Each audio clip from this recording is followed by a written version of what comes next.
Test, test, test. Good. All right. What's up, everybody? All right, so Robert covered nutrition, and today I want to talk about training because this is such an important thing. When people follow a ketogenic diet, you have to match your training to your diet. It's super important, and it's something that I see very overlooked right now. So today I'm going to be talking about, well, first about me. I co-created this program, the Keto Muscle Intelligence Program, with one of my best friends, my business partner, Ben Pakulski. In my opinion, when it comes to building muscle, Ben is the smartest guy in the world. I played college football. I was the head strength coach for VCU basketball. I have a master's in human performance from UF, top 25 ranked powerlifter in the country, top 10 ranked indoor rower in a few events in the country. Right now I'm a mediocre jiu-jitsu athlete, but I plan to change that.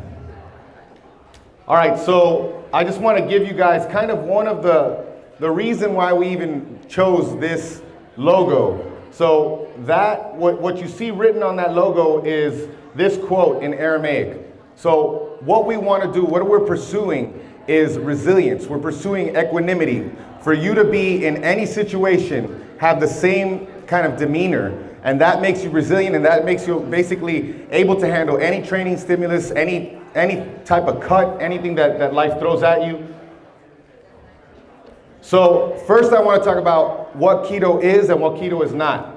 So it's been spoken about here already, and especially if you're preparing for a bodybuilding competition, keto is not a free ride to eat anything you want as long as it's carb free. That means, you know, crushing all the sugar-free sweeteners all day and eating all the fat you want all day. Maybe, you know, to enjoy yourself, but especially if you have a goal, and especially if you're trying to compete in physique sports, that's not what keto is. Keto is also not something that throws calories out the window. Calories still matter.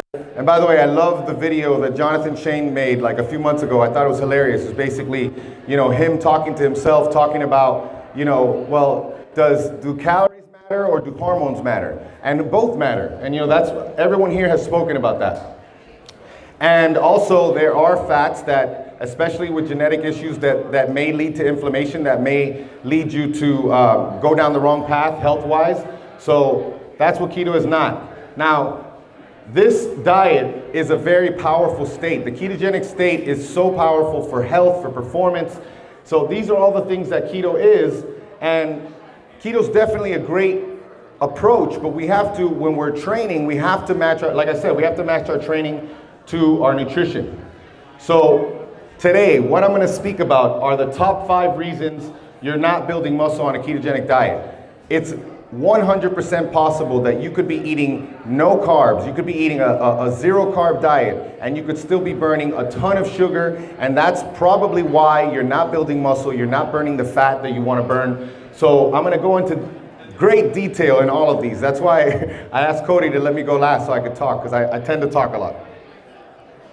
All right, so protein, obviously the most important variable when it comes to building muscle. We always talk about it. The amino acids are the building blocks of muscle. So this is the most important thing. And when I talk about my nutritional strategy, the way I do it, the way we do it with my family, we start with animal protein. That is the cornerstone of our diet. We are the answer to this plant-based crap that's going on right now.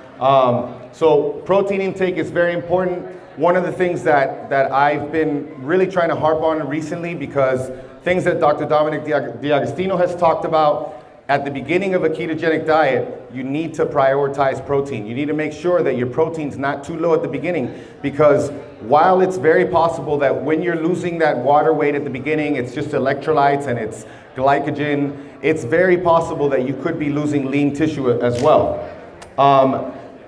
While eating too much protein could trigger gluconeogenesis, and, you know, protein turn into sugar and protein turn into a cupcake. While that's possible, it's possible.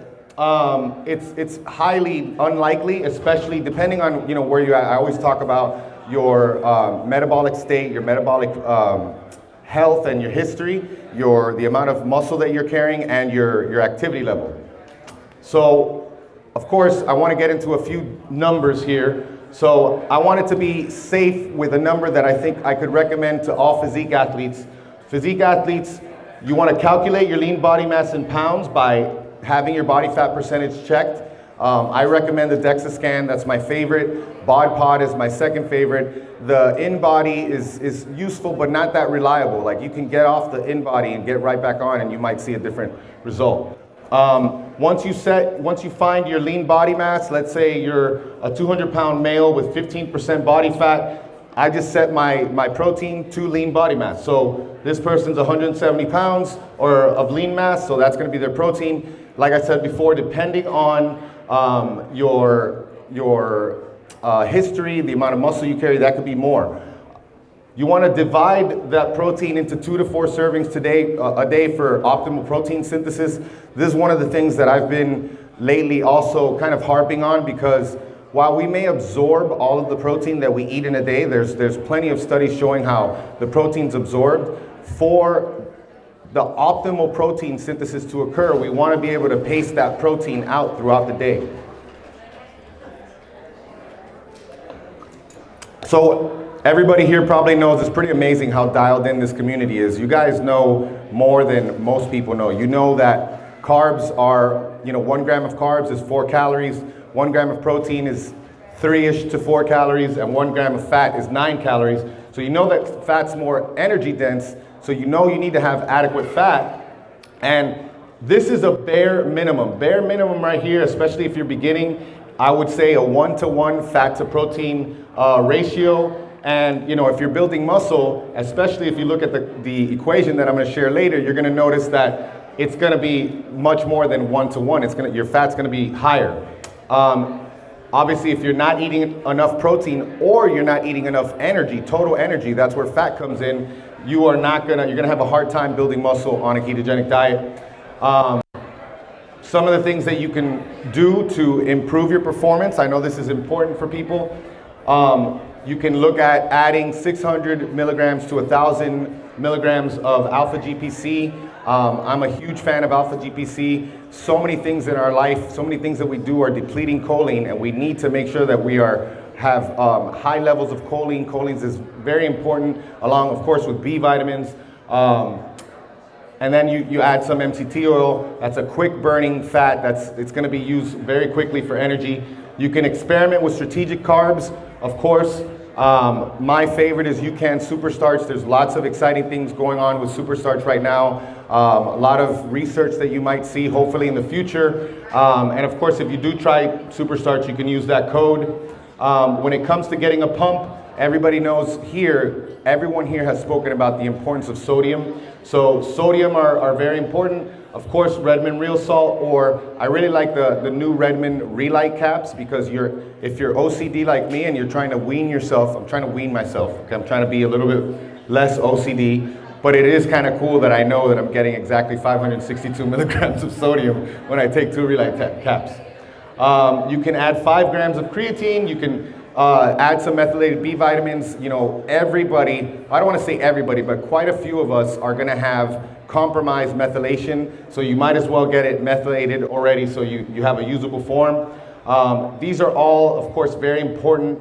Glutamine, of course, is important for immune function, important for gut health.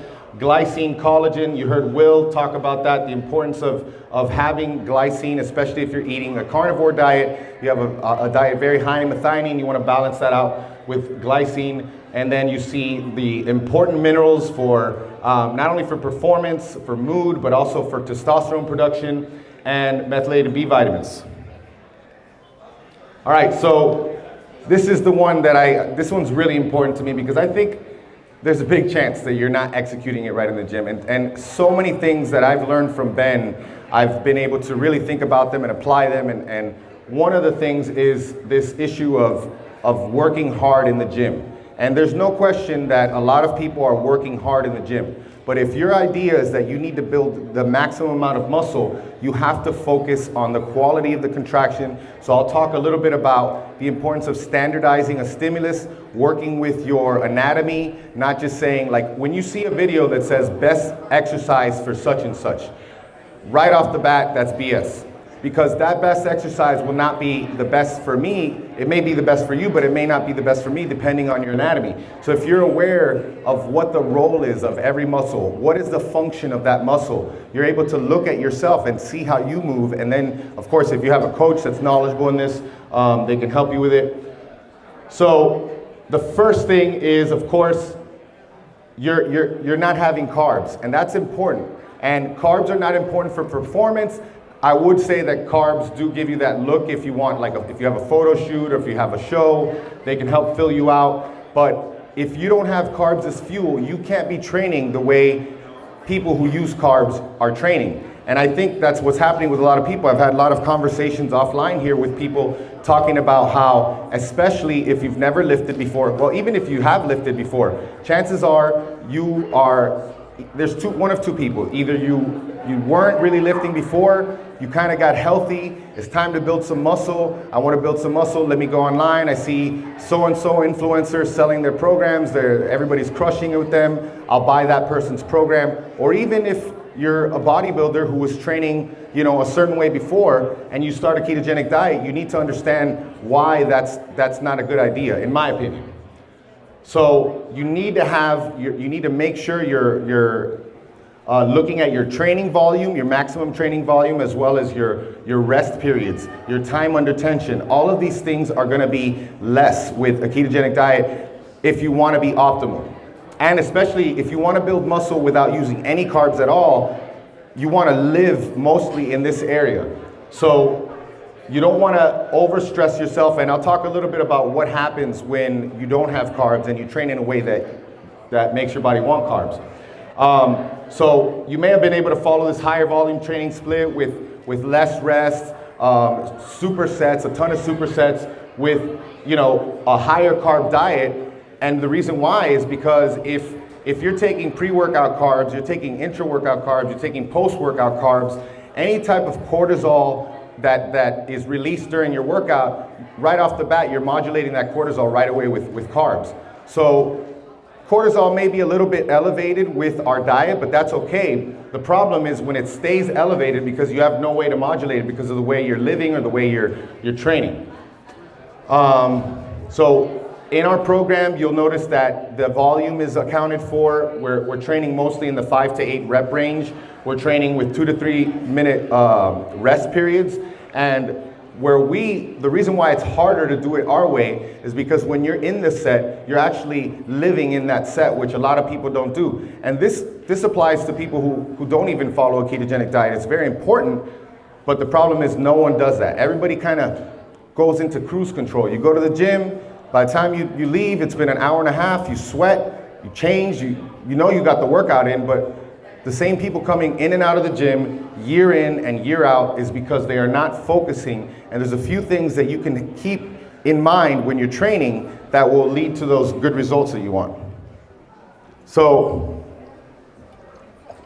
you notice that I was telling people, because there's programs, when you look at these programs, you look at them on paper and you're like, this looks like this is exactly what I need to grow some muscle. And then you do the program and it is by far way too much. Like it is just too much. Now you look at our program and you may think the opposite. You may be like, man, these rest periods are too long. But when you learn how to properly do a leg curl, for example, it's like you gotta mentally prepare for that set of leg curls, because for those 5 to 6 reps, you are 100% locked in. And I'll talk about a few things even in this presentation that I can try to get you guys to understand what that looks like. So we have to address the selection of the exercise that's in line with your anatomy. We have to take training volume, frequency, as well as intensity into account when we're doing this. All right, so exercise selection. The first thing you want to do is you want to choose the movements that are best suited to your anatomy. I have a pretty large chest, I have a pretty big back. For me to do an incline bench, to work on my upper chest, I can't go more than 30 degrees tops. I cannot go too high on the incline because I'm going to be working much more shoulders. And then I could be training with my training partner who has a smaller chest and who is going to get more out of that. So we have to keep those things in mind. So comparative anatomy. I wanted to call on Robert because this is a perfect example. Robert, why don't you stand up for a second? You see this trunk of a man right here? We have different proportions. My torso is about 5 inches. So I have a tiny torso. I'm all legs and arms, right? He has a longer torso, shorter femurs. I have longer femurs. Robert can squat straight down, sit on his butt, and do that just fine. If I do that, I fall on my butt. You know, I have to go wider. I have to lean forward more. So those are the things that you guys got to think about, and that happens for all types of muscles. Thank you, bro. So the goal is not to lift weights. The goal is to get the best contraction at every length of the contraction. Everybody, it's easy for me to flex my bicep. That's the shortened end of the contraction. How do I flex my bicep in this lengthened contraction? And there's ways to do that. I'll try to like cover it a little bit in this presentation, and hopefully you guys will start thinking about it. If you're focused on that contraction, you're gonna get the best results. I've seen amazing results, and I haven't really been trying to add muscle, but every time I do these things, when I'm locked in with Ben, when we're training together, we do go hard, so I'm just gonna grow. It's gonna happen. All right, so compound movements. Here's where I get a little bit controversial, because these compound movements and these mass builders a lot of the time are garbage for building muscle. They're very important. What I mentioned here is it's important for maintaining structural integrity. And one of the things I told Robert yesterday is, you know, when you get under a bar to squat, it's a whole different experience mentally than getting on a hack squat machine when you know you're on a track and you know that you're kind of safe even if you drop it. So I think that these movements, they're important. Especially, you know, for mental toughness, for you got to say that you squat. I mean, you still got to squat. But it's not something that you need to make the cornerstone of your training if you're trying to grow your legs, especially because if you're squatting to build your booty, that you're going to have a hard time building your booty just squatting. You have to do a lot more hip hinging. You have to do a lot more things that are going to activate your glute medius, your piriformis, your hip rotators. So,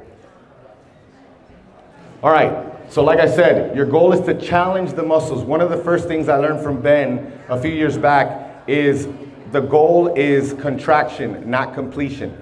Like, have someone else count your reps.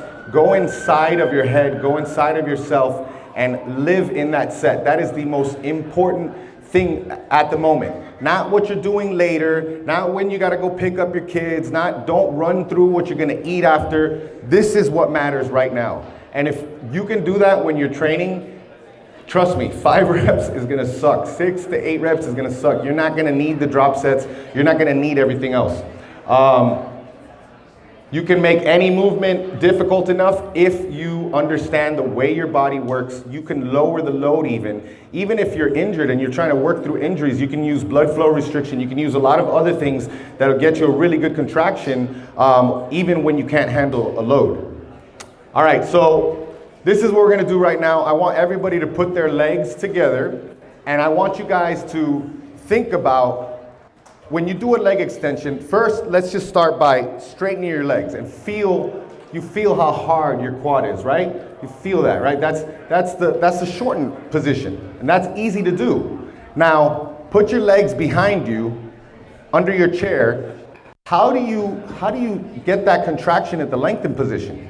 So, what do you guys notice if you try to contract your quad in the lengthened position? Did you guys feel anything? Did you guys feel like you kind of lifted off the chair? That's because the first thing to initiate that movement, if you want to get that contraction in the lengthened position, you start by driving that hamstring into the chair. You drive that hamstring into the pad. You can do the same thing for a dumbbell bench, for example. When you come down on that dumbbell bench, if you want to get that contraction in the lengthened position, you initiate that movement by driving your rhomboids, these muscles back here, your rhomboids and your traps, into that bench. And I'm telling you, for me, that's when I start to see this kind of monstrosity start to build here just from doing that. So these are the type of things that we talk about. We talk about this in the videos, we talk about this in the demonstrations. MI40, for anyone who doesn't understand what MI40 is, it's a gym, but it's also Muscle Intelligence 40. 40 exercises, that's all that matters. It doesn't need to be more complicated than that, especially if you standardize the stimulus, you make every rep look the same, and then you build on it. All right, so If overall volume per day is lower, how do we get the sufficient amount of stimuli to grow our muscles? Well, one of the things that we like to do is we increase the frequency. So if you are looking forward to most of your week because you hate training legs, you'll hate this program because you'll do legs every day, you'll do upper body every day. You're just training more frequently, but just less volume per body part per day. It's not to do more. Again, I mean, I'm gonna go over this a lot of times, but the goal is to do better. More is not better. Better is better, all right? We like to train muscles 2 to 3 times a week. Sometimes we'll go heavier on the early days. If you do employ carb ups, that's kind of a good way to say, okay, on my 2 earlier days of the week, I'm staying in a much more ketogenic friendly, heavier, longer rest periods. And then if I do a carb up, then I want to schedule the day that I'm doing low rest periods, higher volume, drop sets, NOS sets, neurological overload sets that Ben popularized. Those are just 3 drop sets with like a 20 to 30%, I think, drop in weight each time. That's when you're going to take those carbs pre-workout, and then you're going to burn right through them during the workout. All right, so obviously the body parts that you connect well with when you're doing a movement, when you feel them right away, you're not going to need as much. The more you increase your intramuscular coordination, the less it's going to take to stimulate that muscle, and the less it's going to take to overstimulate that muscle. So that's why our beginner program, I think I mentioned, in our beginner program, it's 5 days versus advanced program is 4 days. And I've spoken, I know you had issues with the beginner program. Beginner program, if you are highly trained, is gonna be like almost too much for you. But beginners need to develop that skill. You need to acquire that skill. So we spend more time in that skill acquisition period in the beginner program, and we also offer ideas for if you're still not feeling the muscle. I remember Maura, it took her 2 years to feel her lats, and she was trying every time, and it takes time. So you may find that you do like an extra drop set on your last set in the beginner program. That's one of the things that you can do. So that's that. All right, so this is what we're trying to do, is we're trying to get the nervous system efficient. And what that simply means is we're trying to develop a motor pattern that your body is automatically doing. So if I were to take 5 videos of you doing the same exercise and I superimpose them, every single rep would look the same in all 5 videos. This is measured by the intensity of the contraction. So when you're going inside and when you're living in your head and you're, really trying to get the most out of that set, pay attention to your contraction. Is your contraction rock hard, intense contraction, almost to the point of cramping where you're like, yeah, I really feel this? Or is it like maybe every now and then, like, oh, my 5th rep, I felt my booty on that one, like, but on the 6th and 7th, like, it's gonna take time. That's fine. Just keep on. Don't increase the weight. Don't increase anything until you're able to standardize the stimulus. All right, so this is another thing that Ben talks about, SSI. Set up, stabilize, initiate. So I talked about the initiate piece recently when I just talked about the leg extension, leg curl. But the most important thing is the setup. First of all, exercise selection. Some exercises fit your structure, others do not. Do not do exercises just because so-and-so said it was awesome. Maybe try it and see, like, according to your anatomy, if that works. But don't worry about what your favorite YouTube celebrity's doing. Here's another controversial one. Bench press, squats, especially bench press on a bar. They're terrible exercises for a lot of people who are trying to do a physique sport. Don't get me wrong, I love them. I was a power lifter. But if you're doing a physique sport, that's probably not going to be the cornerstone of your muscle building exercises.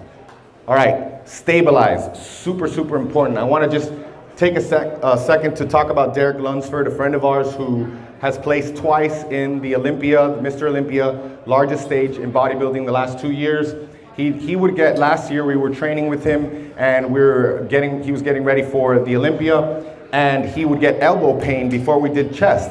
So all we did was we do these things, and I don't even know if Ben calls them this, but I call them this, B-pack triceps extensions. We're basically a movement that is challenging the lengthened portion of the tricep extension, but you have your ropes right here. So it forces you, because it's coming from back there, it forces you to retract your scapula, and as long as he did that, before we benched and before we did anything, there was no issues with his elbow. So if you are in the proper alignment, remember your muscles, they have a function and they're gonna do that function. But the minute you start to try to complete a movement and do it in a way that's not in line with your anatomy, your body's still gonna do it, but in a less than optimal way. And that's when you feel pain, that's when you won't see the results. Of course, we talk about standardizing the stimulus. So if you know how to initiate a movement, that's how you will know that you're getting the best, again, the best contraction at every length of the contraction. All right, so you notice a trend here. You're doing too much work and not enough good work. That's where people think, well, maybe I need to work harder. I'm not losing fat. I'll talk a little bit about also the importance of staying in a fat burning state, but if you're training smart, you're gonna get fatigued quickly. You're gonna feel that. And you may go through a period where at first it doesn't feel as hard to do less reps, but the minute you get to that level of coordination and that level of skill, you're gonna feel it. Certain types of training will lead to using more fat for fuel. This is what I've been talking about. Some types of training will require more carbohydrates, and as fat adapted as you are, we know from the FASTER study that I think a sugar burner, they'll get to 56% of their VO2 max before they start burning more sugar than fat. Well, a fat adapted athlete is probably closer to 75 to 80%. Then you have people like Zach Bitter, who's closer to 85 to 90%. And I would probably think someone like Robert is probably right around that point too. That being said, if you are training in a way that keeps you at that high level too long, even that is eventually not going to be able to keep up. And I want to just put my uncle on blast. I love him, but he was calling me the other day because he looks amazing. He's been training for a triathlon. He actually did his first triathlon, and he texts me and he says, well, my A1C is 5.7 and my blood sugar is elevated in the morning. How could that be if I'm eating a carnivore diet? What do you think that is? And I was like, right off the bat, I had to ask about his training. And it's just so happens to be that he was spending a lot of time in that zone 4, which you don't need to know about the zones, but you do need to know that he was training at too high of an intensity. Plus he was doing training fasted, which that was another thing that Will spoke about. I love that he mentioned, no more than 2 to 3 times a week in that HIIT type of stuff. No more than, don't fast more times than you need to or longer than you need to. Of course, Primal Endurance, for anybody who wants to train for an endurance event, I highly suggest you read that because they talk about the same things. You want to make sure that you are as much as possible in a fat burning state. The typical elite athlete, especially endurance, is going to spend 80 to 90% in that aerobic zone, and they're only going to spend 10 to 20% in that anaerobic zone. So there's like no in between for them.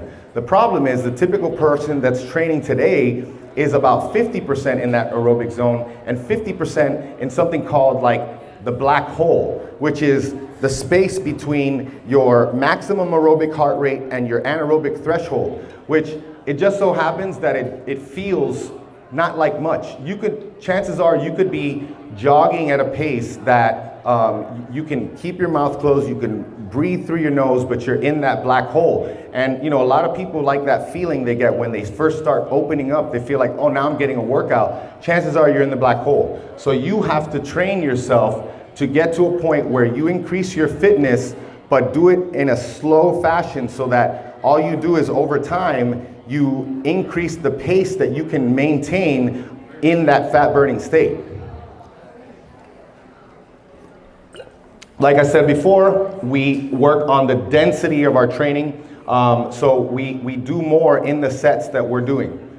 Total work is also a big consideration. Like I said, even if you're managing rest periods, if you're doing 50 total sets and you're in the gym for 3 hours because you're maintaining those rest periods, that's eventually gonna also come back to bite you. All right, so you're not eating enough. This one is huge. Is Berto in the house? Yes, all right. I love that Berto's in the house because he's like a perfect example of a dude has been consistently eating, 3,700 to 4,000 calories for the last several months. I think at this point, several months. He looks amazing. He doesn't look fluffy. He looks hard and, more than like 20, 30 carbs a day tops. That's all he's eating. So this Instagram crap, man, I'm telling you, like all these young kids, I feel so bad because they want to always look ripped for the gram. You gotta eat. And you have to, like Robert says, you have to dedicate periods to growing. And in those periods, chances are you're gonna have to eat past satiety pretty much all the time. And that's just how it works if you want to put on muscle. It's not exactly like we're doing a natural thing here. We're asking our body to add a ton of muscle. We need to feed it. Of course, amino acids, micronutrients, all of these things, if you're eating enough, you're gonna have all those things and everything. You're gonna be in the right environment for building maximum muscle and burning maximum fat. You're also gonna have plenty of leeway and plenty of levers to pull when you start cutting. If I have people, I just have, someone that just reached out to me that I'm gonna be taking over for a show prep, and it's hard because if you're already eating very low calorie in the beginning of your prep, or even like with 6 weeks out, it's hard for, like, how do we fix that? Now we gotta try to fix the metabolism a little bit so we give ourselves some leeway. If you do that from the beginning, you're gonna be in better shape. Okay, so talking about the previous male. So this male, this example, as low as, 3,000 calories and as high as 4,000 calories for this guy. And you can do more than this, but I think this is safe as far as putting on quality muscle and putting on quality mass and not worrying about, I only put on 10 pounds in 3 months. It's not sexy to say that, to say, well, you're gonna have to wait a little bit longer and control yourself a little bit more, but if you're doing it right, that's the right way. All right, this is a huge one. I'm so happy and so grateful that Lauren talked about this, the importance of mindful living and gratitude, and that's all included into this. And this piece is the most important one out of all of these because this is pretty much the main reason why all those things are happening. If you're in a stressed state, you will not burn the maximum amount of muscle, you will not burn the maximum amount of fat. Chances are you're gonna be burning very little fat, and you may be burning through lean tissue as well. So this is very important. I would argue that this is probably more important than cutting your carbs and all of those things. Get that in, unless you're eating like crap, unless you're eating like McDonald's. Take that crap out, but make sure that you address these issues, okay? The other thing is, of course, this is just a mindset part. Stress is not the event itself, it's your interpretation of the event. When I talked to my son and I said, why you do that? Why did you do that, Desmond? And he tells me, because Dean pissed me off and he did that. So Dean didn't make you do that. It's the way you reacted to him, the way you responded. That's what we're talking about. We're talking about stress. You're not going to get rid of stress. We live in an imperfect world, and it's never going to change. The only thing you can change is how do you address that stress, how you respond to that stress. So we talk a lot, I mentioned this already before, like if you are in a stressed environment, your catecholamines are high, your cortisol is elevated, you're gonna be burning through more sugar, and you don't have anything to modulate cortisol and serotonin if you're not eating carbs, so you have to pay attention to that. Taking carbs to start a ketogenic diet could make these problems worse if they're not addressed, so address them first. All right, so I want to talk a little bit about daily things that I do. You have to have a morning I don't want to say you have to, but in my opinion, for me, what works really well is you have to have a morning routine. You want to have things that you're doing every day. Walking, especially if walking outside in nature. It's a dynamic aerobic exercise, and across all populations, all diets, people who walk live longer, they're less stressed. So walking is a very important thing. And of course, there's a ton of research looking at walking, and cognitive function is preserved or improved. Lots of things are happening there that are positive. Breathe. This is so important, especially if you're trying to build muscle. try to breathe through your nose the whole time when you're training. That's something maybe you can't do right now, but it would be a nice goal to, as much as possible, you want to teach your body to hold that CO2 in as much as possible so you can drive that blood flow into the muscles, and those muscles will be uptaking everything, all that oxygen, and you'll get better contractions. Of course, you want to learn how to belly breathe, diaphragmatic breathing, in and out of the nose. You want the belly to expand outward. You don't want to push the belly out this way. You want, when you're properly breathing through your diaphragm, you start a breath, it'll probably start expanding at your belly, and then only at the very end is when your chest will expand. If you feel like you're breathing up in your chest, you're not breathing diaphragmatically, and you're probably kind of stressed too, because on days when I'm stressed, my breathing during meditation, I know, I'm just aware. It's not a bad thing. It's not like I got an F on meditation that day. I just know, like, I'm kind of stressed right now.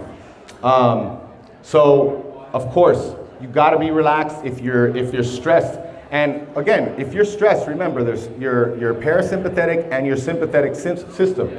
If you are in fight or flight, your body is gonna kick out that sugar and the catecholamines, and there's no way you're gonna be able to burn fat. You cannot burn fat in that state. So you wanna make sure, and that's whether it's real or manufactured. And when I say manufactured, I'm talking about all the fasting way too much, taking way too much caffeine, taking stimulants, not sleeping enough. Breath holds, again, talking about trying to see how long you can hold your breath. So you can try to do something like hyperventilate for like 10 breaths. And then on the 10th breath, after you exhale all the way, hold your breath for about 10 seconds. See how you can do it, and then see if you can lengthen the amount of time that you hold your breath. This is one of the things that will make you more resilient. When Ben and I train, Ben goes to that place where not that many people go, and you kind of see Jesus there, and everybody's, he goes there and he gets off the machine or whatever we're doing, and he takes a big nasal breath and he calms himself down. You can push yourself much harder if you learn how to do that, and breathing is the key. Breathing is the key to all of this. Of course, meditation and yoga, both practices are enabling you to enhance and contract your focus. I highly recommend the Waking Up course for anybody who's not done it. I think Sam Harris is as good as anybody in the world when it comes to teaching us how to not only focus on one thought or focus on one thing, but also expand it. The ability to expand and contract your focus. Sometimes I meditate with my eyes open, which is kind of cool. Of course, it always starts with the breath. You always have a focal point, or your surroundings, or a sequence of moves, like when it comes to yoga, so you can be present. When you are trying to do one of these weird freaking yoga poses, you're not gonna be worrying about the bills that you haven't paid, or the person who didn't call you back, or all of that. The other thing, it is impossible for you to be a victim if you're being grateful. So practicing by starting your day with gratitude, by just saying 3 things that you're grateful for, and then ending your day by saying 3 things that you're grateful for that happened that day, that's when you're gonna be in the right mind state. That's when you're gonna be grateful, and you're gonna kind of forget all this other crap where you think, oh, they should have treated me better, or they should have done that, or, of course, okay, wait, that's hilarious, okay. Carnivore 75 Hard. I wanted to mention this is our friend Judy Cho, Nutrition with Judy. Who's doing Carnivore 75 Hard? Few people? I see that the hands raised, okay. Check it out. I think it's a great idea. It's basically this idea that these last 75 days of the year, she got it from Andy Frisella, who has a 75 Hard program. Taking these last 75 days of the year to, of course, focus on our health and do all these things, be consistent versus trying to backpedal and trying to fix everything that we did in the last 2 months of the year, the first 2 months of the year. But what I really love is the 4th and 5th points that she talks about is gratitude practice and complimenting one person in person, like real world, where you actually see people every day. And I just think that's a beautiful thing, and I think that kind of incorporates these things, and it'll be a great start for you to really get stress management practices. All right, so I'm also gonna share something that I'm doing during Carnivore 75 Hard, where I want to really finally nail down my night routine, because my night routine is what's really kind of missing, and I think that's the one thing that I want to improve. Of course, sleep routine. It starts in the morning, starts when you wake up. You want to postpone your coffee as much as you can because your cortisol is already going to be elevated. You want to get as much sunlight as possible early on, at least 20 minutes in sunlight. You could also do red light therapy, grounding, go outside, take your shoes off, go in the grass, connect with the earth. There's a lot of stuff that's happening electronically. That's why I bring my grounding bracelet with me when I'm on these trips too. Meditation, sauna, cold shower. This is what I do in the morning. I meditate in the sauna. I take a cold shower immediately after, and I exercise in the morning. Sleep routine at night. This is very important. This is where I think all of us really, really have issues. This is, if you want to get the best HRV, the best sleep, you want to stop eating at least 2 hours. Out of all the things that I've tried, that's the most important one. And some people can do 3 to 4 hours. I personally cannot. I can't fast that long at night. So you want to read for 30 to 60 minutes. Like what I want to be doing is I want to read to my sons for 20 minutes, and then I read something to myself, 20 to 30 minutes. That's not work related. Well, for me, work is awesome. So I am reading work related stuff. Disconnect from the screens, connect with the humans. We draw at night, we do puzzles, we read, they get to pick their books, and it's so much better than, the last thing I want to do is look back and be like, man, there was probably 7,000 days in my life that looked exactly the same at night, where we sat down, we ate dinner, we watched TV, we went to sleep. That sounds terrible to me. Disconnect from the screens. This is a new thing that I want to be doing. I want to see if doing this again at night will also help me, especially with temperature regulation, seeing playing with heat and playing with cold to see which one is better. Create a sleep cave. You want it to be dark, blackout curtains, no LEDs. Put pieces of tape on every single LED light in your room, like the little red dot, all those things. Make sure that you have clean air. Make sure that your house is mold free. That's a very important one.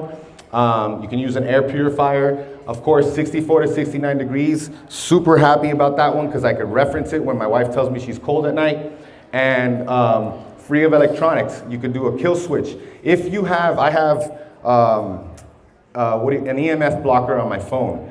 The crazy thing is that I was at the gym with Ben, and we had an EMF reader, and the EMF was so high in the whole gym that it didn't matter that I had an EMF blocker on my phone.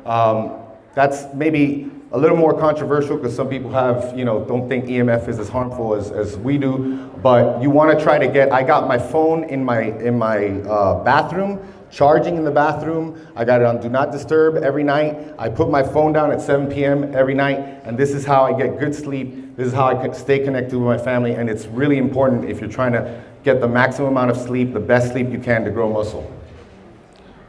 All right, so here are a few things that you can be taking at night. So the first one, magnesium. The different types of magnesium, they all have a few different unique benefits. Overall, my morning magnesium is my magnesium glycinate. I just started adding magnesium threonate at night. It acts as a mild sedative. It can increase your deep sleep. It can also decrease nocturnal cortisol levels.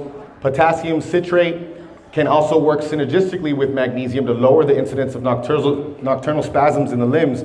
So some people who have issues with cramping at night may want to try that out.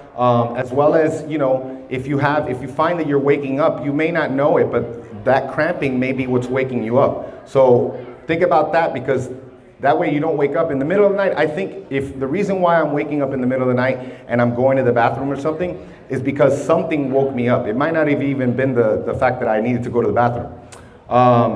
Tryptophan is a great one. You can take tryptophan. I take tryptophan adaptogens. These two tend to be really good. The reishi mushrooms, which are also great for immune function. Ashwagandha is an adaptogenic herb, which is awesome. L-theanine, I take lots of L-theanine. I take it in the morning, I take it at night. A lot of these things, they help also increase BDNF, brain-derived neurotrophic factor, that are helping you grow new neurons and helping you maintain like the best cognitive function. So L-theanine is one of my favorite compounds, period. Zinc can help you. That's why ZMA, they say like take ZMA at night, can boost. There is some research behind that. Taurine can reduce stress. It's an amino acid. It can increase your GABA. And then vitamin B6, if you're one of those people you want to do like lucid dreaming, vitamin B6 can help you remember your dreams more vividly. All right, so I want to just cover just two things on the mindset piece. Discipline and integrity. These are the two things. These are like cornerstones of our philosophy, our vision, and discipline. This is, I see this with Robert, with Logan, with all my friends here. Champions live on the edge of their comfort zone. We seek discomfort. We love the growth. We love what comes out of it. And we're always doing things that are going to make us grow. I hate jujitsu sometimes. I really do. I'm like, I get these flashes of brilliance, but it's really hard for me. It's completely out of my comfort zone. But I do it every day because I know I'm going to get better, and I know that I'm going to grow from it. And imagine what happens when you compound that daily discipline. You don't have to be on all the time, but you do have to be consistent. And the problem is, I've seen this throughout the years, so many people that I know where they go on a diet and they look great. After 3 months, they finish the diet, and then maybe like a year later, they do it again. And I've kept plugging away. It's been 25 plus years for me now, consistently, where I've barely ever taken, a week off, more than a week off, and it was probably, strategically. And that compounds over time. That compounds in lifting, that compounds in business, and discipline is a learned trait. It's a habit. Of course, integrity, your word is the only thing you've got. You must, if you say you will, then you must. Don't worry about hurting others' feelings. This is one that, I'm trying to get better at, is being 100% authentic, even when it's a little bit uncomfortable. And saying no, this is something that I never do. I'm getting better at it, I'm trying. But sometimes it's important to say no, not only to other people, but to things that are not important, to things that are maybe urgent, but not important. And that's what we do. We live our lives in this urgency. We're checking our emails, but we're not doing what's important. We're getting lost in that. So discipline and integrity, super important for the mindset piece. Now, for everything that I've spoken about today, you guys can go to www.ketomusclebuilding.net. You'll get the slides if you just put in your email. And then if you want to download a free copy of this in PDF form, you can go to go.muscleintelligence.com/keto. And I'm not even going to try to give you the link for the program, but there's a link for the program on the page. If you sign up with your email and you want to get the slides, there's a link at the top of the page. And I'll leave the questions for the panel, because I know Cody says that we're going to be answering questions on the panel. That's it.